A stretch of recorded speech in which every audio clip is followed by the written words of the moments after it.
금리는 내릴 겁니다. 트럼프가 될지 안 될지는 모르겠지만 트럼프가 되면 금리를 더 내리라고 압박을 할 거고, 트럼프가 대통령이 설령 안 된다고 하더라도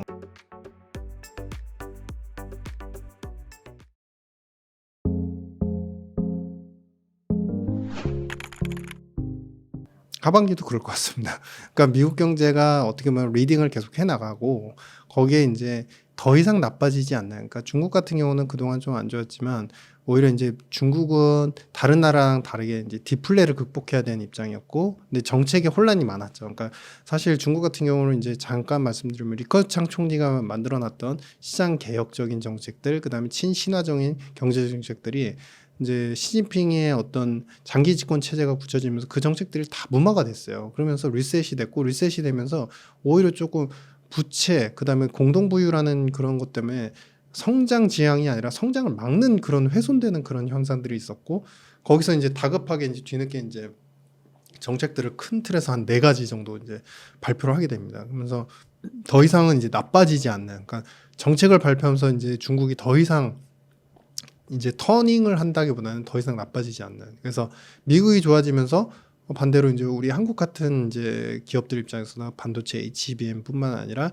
자동차라든지 이런 기회가 조금 생기는 그런 트렌드. 그러니까 미국이 여전히 좋을 것 같고 다른 국가들은 조금씩 따라가는 구조에서 수출에 베너핏이 있거나 외교적으로 조금 더 친숙하고 딱 달라붙어 있는 국가들은 좋은 기회를 얻을 수 있는 그런 그림으로 가지 않을까라고 보여집니다. 금리는 내릴 겁니다. 어차피 우리가 트럼프가 될지 안 될지는 모르겠지만 트럼프가 되면 금리를 더 내리라고 압박을 할 거고, 트럼프가 대통령이 설령 안 된다고 하더라도 이제 파월 의장은 완전히 그 뭐라고 표현을 해야 될까, 정치적인 성향이 너무 강해졌어요. 그러니까 그 정치적인 성향이 강해졌다는 거는 스스로 연준 의장이지만 사실 독립성을 스스로 놔버린 꼴을 하고 똑같거든요. 근데 그게 어쩔 수 없는 현상입니다. 왜냐하면 미국 국채 시장이 마비가 안 되고 잘 유지하게 하려면 인플레도 잡고 금리도 올려야 되지만 기본적으로 국채 시장을 망가뜨려서는 안 되거든요. 그러면은 국채 시장이 망가진다는 거는 정부가 부채를 발행해 가지고 돈을, 예산을 확보하는 그러한 구도가 깨지게 되는 거예요. 그러니까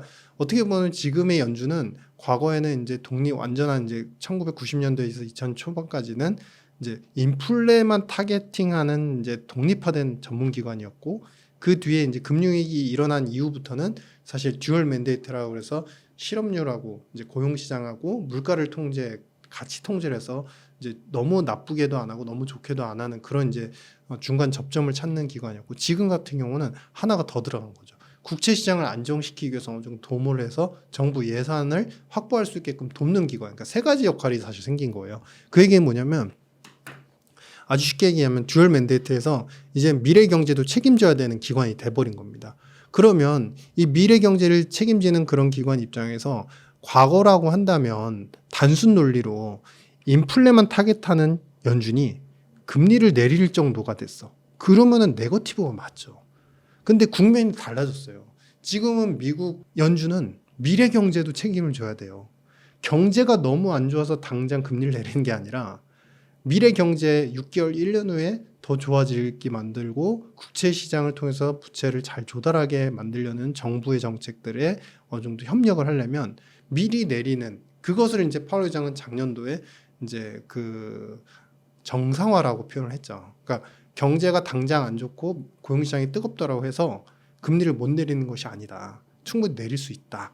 이제 빌미, 어떤 명분을 깔아놓은 겁니다. 그래서 오히려 연말이 되면은 저는 이제 한 12월쯤으로 일단 기본 시나리오를 예상을 하고 있는데, 개인적으로 이제 금리는 내릴 수 있고, 내리게 된다면 그것은 또 다른 제조업 투자라든지 미국 내에서의 유동성 순환을 만드는 새로운 계기가 될 것이다. 그것이 과거처럼 인플레만 타겟팅해서 금리 내리면 네거티브 신호야라는 그런 시대하고는 국면이 달라졌다. 차트나 역사적인 패턴 가지고만 지금 볼 수 있는 상황이 아니다, 이렇게 보였습니다. 부채는 안 줄었습니다. 부채는 안 줄였고, 그러니까 달러를 갖고 있는 미국만이 할 수 있는 것이죠. 긴축을 하면 당연히 어떻게 보면 그거죠. 그러니까 금리를 높였으니까 돈을 쓰지 마세요, 이런 신호로 보였지만, 금리를 높인 만큼 부채는 더 많이 늘어났죠. 그러니까 은행이나 금융기관 민간 사이드에서 보시면 대출의 수요는 계속 많아요. 계속 많은데 예전에는 이제 우리가 표면금리라고 하죠. 표면금리가 낮았으니까 싸니까 빌렸고 지금은 뭐냐면요. 표면금리가 미국 같은 경우 시험금리가 6%, 7%, 8%까지 육박을 합니다. 우리로 치는 이제 신용대출금리가. 근데 그렇게 높은데도 자신이 투자하거나 자신이 자산을 가졌을 때 얻을 수 있는 기대 수익 자체가 최소 10% 이상이 되니까 돈을 계속 쓰는 거예요.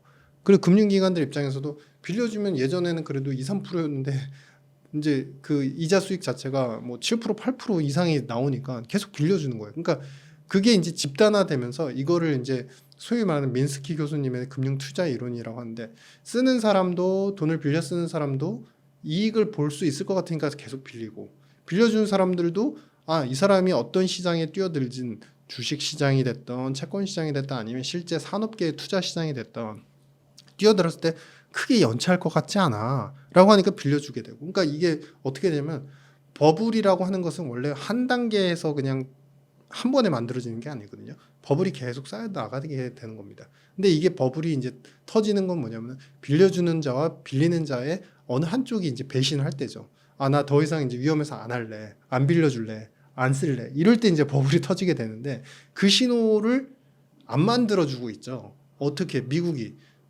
한쪽은 상업은행 쪽으로 계속 돈을 유입시켜주고 유동성을 안정화시켜주는 연준 때문에 또 한쪽은 가계의 돈이 모자랄 만하면은 어쨌든 우리 실업급여라든지 사회 그러니까 가계에 대한 사회 이전 소득을 통해서 정부가 계속 유입해주는 정부 때문에 그러니까 양쪽이 계속 돈의 붐업이 일어나게끔 양쪽에서 계속 도와주고 있는 셈이 됩니다. 그러니까 지금 버블은 쌓여가고 있지만 이 버블이 리스크로 전이되지 않게끔 베이스 돈을 더 깔아주고 있는 거죠. 그렇기 때문에 이러한 행태가 뭐 언제까지 지속이 됐냐 그 시점까지는 저는 맞추지 못하겠지만 당장 1, 2년 안에 일어날 것 같지는 않다. 리스크가 터질 것 같지는 않다. 이렇게 보고 있습니다. 아니요. 리스크가 커져 나가는 거는 아까 말씀드린 것처럼 밑에서 받쳐주는 기관들의 베이스 백업되는 돈들이 없을 때죠. 그러니까 사상 누각이라고 표현하잖아요. 베이스가 없는데 자산의 가격만 높아지는 상태가 계속 올라간다. 그게 이제 예전에 서프라임 같은 사태였고 지금은 양쪽에서 대출 하면서 유동성이 계속 풍부해지고 자산 시장뿐만 아니라 실물 시장이 좋아지는데 그것을 본원적으로 우리가 여력이라고 표현하잖아요. 대출도 여력이라고 표현을 하고 금융기관도 여력이라는 게 있잖아요. 그 여력을 계속 정부기관과 그다음에 연준에서 계속 만들어주고 있는 거죠. 그만큼 여력을 강화시키면서 버블을 만드니까 또 이게 쉽게 깨질 수 있는 상황은 아니고 그걸 리스크로 보기는 힘든 약간 테티컬하게 하면 안 되는 기법이지만 하고 있는 그런 이제 트렌드라고 보시면 될 것 같습니다. 그건 없어 보입니다. 왜냐하면 지금 중국은 예전만큼 이미 미국 국채 시장에서 알 사람은 다 압니다. 그러니까 미국 국채 시장에서 되게 중요한 바이어가 아닙니다. 이미 이제 미국의 입장에서도 국가별 포트폴리오가 중요한데 우리가 이제 대영 제국이 파운드 시대가 몰락하게 된 것도 2등으로 제가 유럽 얘기를 앞선 영상에서 말씀을 드렸었는데요. 2등으로 따라오는 국가한테 빚을 많이 지면요. 자기 1등 자리를 내주게 돼요. 근데 미국은 그거를 되게 빠르게 간파하고 있는 것 같아요. 그러니까 중국한테도 일본한테도 절대적으로 10% 이상의 채권 투자 비중을 주지 않아요. 그게 자인지 타인지 모르지만 어쨌든 분산화가 돼서 거의 요즘엔 사우디도 포함해서 중동 국가들 다 3%, 4%, 5% 이런 식으로 분산화돼 있고 가장 결정적으로 거의 35%에서 40% 정도는 거의 연준과 상업은행이 다 막아주고 있습니다. 그만큼 절대적인 비중이 지금 연준과 내부 금융기관들로 다 이제 메이킹이 되고 있기 때문에 미국 국채 시장이 중국의 어떤 이제 국채 매도에서 한꺼번에 이렇게 붕괴가 이런 지금 상황은 아니다. 미국 국채 시장도 포트폴리오가 자국이 베이스가 되는 그런 포트로 굉장히 빠르게 변모하고 있다. 비싼 국가가 어디죠? 일본입니다. 일본은 그래서 부채 비율이 250%를 넘는데도 버티잖아요. 구조를 바꿔놓으면 숫자는 아무 의미가 없어지게 되는 겁니다. 미국이 그거를 하고 있고 일본은 이미 그걸 해왔기 때문에 이제 무역 수지가 흑자고 재정 적자가 많음에도 불구하고 계속 안에서 채권 시장은 윤활유처럼 돌아갈 수 있었죠. 거기에 베이스는 아직도 하고 있는 뭐 규모는 많이 줄긴 했지만 아직도 하고 있는 양적 완화, 본원 통화 공급을 계속하고 있잖아요. 금리 정책은 조금 바뀌었지만 그러니까 그런 부분들이 결국에는 자국을 지키는 금융 기법이 돼버린 것이죠. 네. 그거는 되지 않을 겁니다. 제가 이제 그 뭐 보셔도 되고 이제 그냥 영상으로만 들으셔도 되지만 유럽에 대해서 왜 여기가 뭉칠 수 없는 국가인지 상세히 써놨어요. 그러니까 아주 간단히 말씀드리면요. 국가를 다 모아놓으니까 규모는 GDP는 되게 커요. 전 세계 생산 규모도 되게 커요. 거기에 중심 독일도 들어갔어요. 근데요, 여러분 잘 생각해 보시면요, 이게 어떤 형국이냐면요, 독일이 있고 피그스가 들어가 있고 기타 동유럽 국가들 다 들어가 있는데 그러니까 5000cc 슈퍼카가 있어요. 근데 이 차랑 3000cc 차랑 1000cc 차랑 그 500cc도 안 되는 경차랑 전기차 이렇게 묶어놓은 거예요. 한 바퀴로 묶어놓은 거예요. 이게 묶어놓으면은 어쨌든 배기량 전체 배기량은 막 2만 이렇게 되니까 와 되게 세겠다라고 생각하잖아요. 근데 잘 보세요. 이걸 한 바퀴로 묶어놓으면요, 이게 돌아가려면은 잘 돌아갈까요? 앞에 있는 슈퍼카는 윙 하면서 막 빨리 가려고 그러고 뒤에 있는 차는 버거우니까 막 엔진이 과부하가 걸리고. 이게 지금 유럽 경제입니다. 묶었는데 체질과 성격이 다 달라요. 근데 22는 그냥 한 퉁으로 그냥 정책을 실행해요. 그거 이제 독일은 그 정책을 받아들일 수 있어요. 근데 다른 국가들은 못 버텨요. 그러니까 계속 독일, 프랑스, 이탈리아 계속 싸우는 겁니다, 서로. 예전에는 이제 유로화 출범하고 2000 초반만 하더라도 그 EU 연합이 이제 출범할 때는 되게 좋았죠. 공동 경제, 사실은 이 EU 유럽 국가들이 처음에 그 철강 석탄 공동체 기관에서 베이스가 돼가지고 유럽 연합으로까지 발전이 된 거거든요. 그때 이제 에너지를 갖다가 이제 공동으로 쓰는 기관, 그 협회에 가입하지 않으면 이제 에너지를 도입을 못 하니까. 근데 그래서 이점이 많을 것 같아서 이제 아예 경제를 묶어버리자 했는데, 사실상 체질이 다른, 어떻게 보면 차량끼리 다 묶어 놓으니까 불협화음이 생기는 거고, 이런 것을 과연 패권이 만들어져 있는 이제 어떻게 보면 제1 패권인 달러, 그다음에 어떻게 보면 그 패권에 힘입어서 베네핏을 보고 일본하고는 완전히 구조가 틀린, 약간 뭉쳐있지만 안 뭉쳐있고 규모는 크지만 항상 불협화음이 날 수밖에 없는 국가, 그런 이제 시스템으로 되어 있는 게 유럽입니다. 과거에는 이제 중국이 항상 이제 어떻게 보면은 중국과 유럽의 교역이 발전이 돼 있었었고, 그로 인해서 이제 중국이 좋으면 유럽도 좋고 유럽이 좋으면 중국이 좋고, 그로 인해서 또 한국이 이제 혜택을 보고 그런 구조가 있었죠. 근데 이게 정치 외교적으로 중국 연대가 미국하고의 대립 구도가 강해지면서 사실은 이제 표면적으로 유럽이 미국하고 묶여 있다 보니까 유럽의 전반적인 국가들이 중국하고 거래하는 데 있어서도 수월치는 않아졌어요. 근데 물론 독일은 살기 위해서 중국하고 연대를 또 도모를 하고 있는데, 그거는 이제 독일의 입장인 것이고, 유럽 전체적인 스탠스는 과거처럼 이제 중국하고의 교합을 통해서, 그게 바로 우리가 순환 무역, 순환 투자라고 하거든요. 그게 이제 잘 되면 또 한국으로까지 혜택이 오고 그랬는데, 그런 구조는 이제 블록화되는 이런 시대에서는 거의 끝났다, 이렇게 보십니다. 그거는 가능성 없어 보입니다. 어차피 지금 위안화는 지금 전 세계 FX 마켓에서 8% 사용 비중밖에 안 되고요. 우리가 가치 저장이나 그다음에 교환 매매, 가치 척도, 그다음에 신용화폐 기능을 다 거쳤을 때 이제 그 패권 통화다라고 표현하고, 이제 실제로 달러가 그 기능들을 다 하고 있죠. 근데 가치 저장이나 이제 가치 척도, 매매 교환에서는 많이 노력을 하고 있지만, 이제 중국 위안화 같은 경우는 신용화폐 기능이 없어요. 그래서 이런 거죠. 제가 이제 과거에 이제 다른 영상이나 다른 이제 그 강연에서도 이런 말씀을 드렸어요. 달러가 기스가 났어요. 달러가 이렇게 혼자 이제 신인 것처럼 빛났지만 사실은 빚으로 모든 걸 연명하고, 그걸 정치 외교적으로 다 이렇게 루트를 만들어가지고 빛나게 만들었어요. 그렇다고 해서 달러 패권이 무너지나요? 그건 아닌 거죠. 그러니까 이거는 마치 뭐랑 하냐면은 굉장히 잘하는, 그러니까 연기력이 정말 출중한 최고의 배우가 있어요. 이 배우가 근데 알고 봤더니 너무나 이미지도 좋고 너무나 선한 역할이었는데 사생활이 조금 문제가 있었어요. 예를 들어서 상상해 보는 거예요. 그러면은 사람들의 호감도는 줄어들겠죠, 당연히. 근데 호감도가 줄어든다고 해서 그 사람이 연기력이 끝나는 건가요? 그러니까 그건 약간 별개의 요소라는 겁니다. 그 패권력은요, 기스가 나도 유지가 됩니다. 그런데 그 사람들에 대한 호응도를 나는 달라라고 하면서 다른 이제 새로운 배우가 나타나지만, 그 사람은 경험이 없고 여러 가지 이제 연극 능력이든지 연기 능력, 다른 사람의 삶을 재현할 수 있는 그런 능력이 없어요. 근데 오히려 마이너하게 이제 사람들한테 인심은 많이 얻어놨어요. 사생활도 좋아요. 그렇다고 그 사람이 대배우가 될 수 있느냐? 그게 다른 요소라는 겁니다. 바로 중국이 지금 위안화를 국제화를 추진하고 있지만 바로 그런 형국이다. 이렇게 보여집니다. 저는 이제 탑다운 측면에서 항상 주변 정세, 그다음에 경제, 앞으로의 장기 사이클이 어떻게 되는지를 보고서 그다음에 바텀으로 내려가거든요.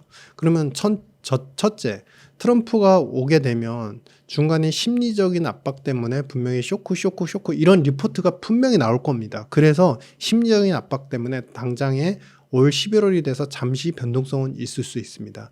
하지만 트럼프가 되든 아니면 바이든의 기존 정책을 고려하더라도 성장이 무너지냐? 성장은 무너지지 않을 것 같습니다. 그게 얼마 동안? 최소한 2, 3년 동안. 그 기간은 언제냐? 디지털 달러를 본격화하면서 연대국의 그리고 달러 패권을 더 강화하려는 미국의 움직임 있는 기간 동안에는 그렇게 큰 혼돈은 오지 않을 것 같다. 그러면은 2년에서 3년 기간은 성장의 패러다임이 지속이 된다. 그럼 투자를 한다. 투자를 하는데 어디다 투자를 하냐? 되도록이면 금리 인하를 바라보고서 미국채를 투자한다. 그건 작년에 이미 끝나는 걸로 보여집니다. 이미 이제 여기서 미국이 금리를 내리면 시장 금리는 오히려 반응이 조금 덜 하거나 아니면 내려갔다 다시 올라갈 가능성이 큽니다. 왜? 선반영에서 너무 빨리 내렸기 때문에. 그 이유는 뭐냐? 금리가 내리기도 전에, 그러니까 인플레가 안정화되기 전에 페드가 연준 의장이 너무 빨리 얘기를 해버렸어요. 그리고 너무 빨리 시장에서 이 노티스를 주고서 예상을 너무 기대를 빨리 했어요. 그렇기 때문에 채권 시장은 오히려 올해는 투자하기에 여건이 너무 안 좋다. 오히려 위험 투자 쪽이 오히려 상대적으로 좋을 것 같고, 위험 투자라고 한다면은 이제 저는 이제 미국의 입장에서 말씀드리자고 한다면, 미국 시장은 유동성도 좋고 주주 친화적인 정책들이 지속이 되고 있죠. 그런데 그러면 계속 AI만 할 것이냐? 저는 오히려 AI 대장이 어느 정도 멈칫하는 기간 중에서도 두 가지를 봅니다. 화학 소재, 인프라 투자를 하게 되면 결국에 화학 소재, 전통 산업 쪽이 더 좋아질 수 있기 때문에 화학 쪽에 대한 부분에 미국 시장에 집중되어 있는 그런 이제 기업들을 주목해 보시자라는 투자 패턴을 말씀드리고요. 두 번째는 바이오 산업인데요. 지금 바이오 업계에서는 전 세계적으로 일라일 릴리도 마찬가지고 여러 비만약 치료제가 히트를 이제 펼치고 있죠. 뭐 혈압 감소 효과도 있고 여러 가지 뭐 이게 비만약으로 만들었는데 너무나 많은 효과가 있는 거예요. 근데 다음번 시장을 우리가 생각해 보셔야 돼요. 뭐냐면요. CNS, 중추신경계 쪽입니다. 바로 우리가 아직까지 완벽하게 극복 못한 시장이 너무 큰 시장이지만 극복을 못한 시장이 바로 치매, 파킨슨, 알츠하이머입니다. 최근에 이제 미국에서 빅파마들이 몇 가지 FDA 승인을 받은 약들이 출시가 되긴 했는데 이 약도 미국 내부에서 이제 분석되는 바에 의하면 더 진행되는 것을 막는 것이지 본원적인 치료는 아니다라는 한계성을 띠고 있어요. 그런데 승인은 왜 해줬느냐? 약이 너무 없으니까 그런 거거든요. 근데 지금 결국에는 뇌 관련된 질환에는 기술이 더 중요하고 레퍼런스가 더 중요합니다. 그러니까 뇌 쪽으로 투과되는 어떤 효율성들, 그다음에 뇌로 들어가는 어떤 그 작동 기전, 그로 인한 부작용들을 최소화하는 거. 이게 모두 다 한 박자가 이루어진 기업들이 전 세계에 많지가 않아요. 한국에도 일부 기업이 있습니다. 일부 뭐 제가 기업명까지 말씀드리긴 좀 그렇지만 플랫폼화된 기업이 있고요. 미국에도 그런 기업이 있습니다. 그런데 이 기업들이 이제 임상 과정 중에 있다 보니까 아직 입증을 못했다라는 근거 때문에 그 가치를 인정받지 못하고 있어요. 그런데 아마도 전 세계적으로 약간이 나와 좋은 약을 만들어서 베스트 인 클래스로 들어가고자 하는 이 빅파마들의 노력들과 시도들이 계속 지속이 될 것이고, 그렇게 보면은 이제 이 CNS 계열을 제대로 연구하는 기업들에 대한 투자는 우리가 앞으로 향후에 어쨌든 시장금리는 덜 떨어지더라도 기준금리가 인하되는 시대가 오면 더 부각이 될 것이다. 이쪽을 유의있게 보시자라고 판단합니다. 저는 뭐 저의 영상을 들어주신 분들께 너무 감사드리고요. 저의 영상을 들으시면서 많은 부분을 이제 참고하시는 분들도 계실 것 같습니다. 하지만 꼭 강조해드리고 싶은 거는 유튜브의 세상을 너무 믿지 마십시오. 유튜브 자체를 거부하라는 게 아니라 유튜브에서 나오는 분석 내용들이 그게 빠르다고 해서 그게 대세가 되고 현실화되는 것은 확률적으로 봤을 때 제가 검증해 봤을 때도 10개 중에 1개, 2개 정도밖에 없는 것 같습니다. 그러니까 그만큼 자신의 시야의 폭을 늘리시고 그다음에 스스로 공부하고 찾아가시는 그런 것들. 그러니까 어떻게 보면 저의 영상도 어찌 보면 참고하는 용도일 뿐이지 그것이 어떤 대세론적인 어떤 분석, 그것을 믿고 무조건 실행하는 그런 방편은 아니라고 생각합니다. 그래서 자신이 스스로 투자의 방향성이나 시야를 넓히는 능력들을 가지시고 최고의 그 고수, 그다음에 최고의 경제 전략가가 되시기를 기원하면서 이번 영상 마치도록 하겠습니다.